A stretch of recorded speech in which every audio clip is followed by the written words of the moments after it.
The Inter-Governmental Authority on Development member states are Kenya, Uganda, Ethiopia, Sudan, South Sudan, Djibouti, Somalia and Eritrea.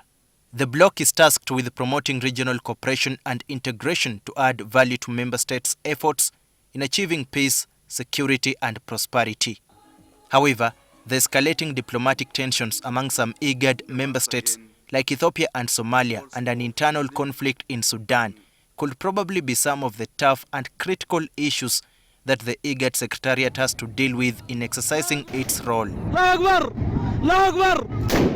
The conflict in Sudan between two sides, one led by Army Commander Abdel Fattah al-Burhan and the other commanded by Hamdan Dagalo, the leader of Rapid Support Forces, has lasted for 9 months now.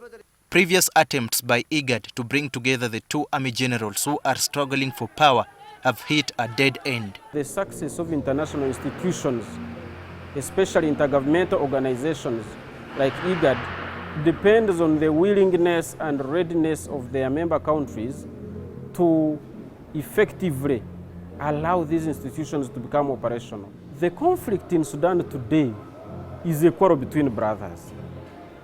When the extraordinary summit was called and Sudan said, we are uncomfortable with the summit because you invited our opponent to the summit before consulting us. That sounds contradictory because it's as if the Khartoum leadership believes that they can resolve their conflicts or that IGAD can help them resolve their conflicts without bringing them, the very conflicting parties, to the table. That would not work.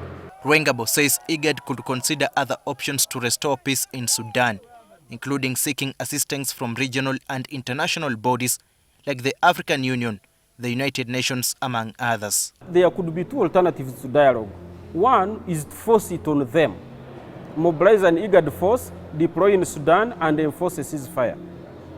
So that after the ceasefire, they still dialogue. It would also come back to dialogue. The other one is to let them fight, exhaust themselves until one of them defeats the other.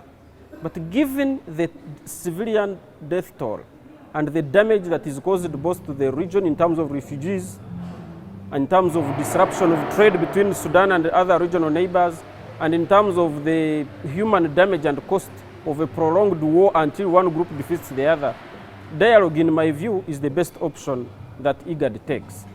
On the other hand, Ethiopia recently signed a cooperation deal with the self-declared Somaliland Republic. However, Somalia, which considers Somaliland part of its territory, condemned the deal, labeling it as Ethiopia's infringement of its territorial integrity. This has since caused a diplomatic row between the two states, prompting IGAD to organize an extraordinary summit to be held in Kampala tomorrow. Under the chairmanship of President Ruto, here in the State House at Entebbe, and that's that kind of process that whenever there's this conflicts, that's why I said earlier on that we believe in resolution of conflicts, ceasefires, and finding a peaceful means of dealing with these conflicts. And that's why we supported the emergency IGAD summit that will take place on Thursday. Daniel Kibet, NTV Tonight.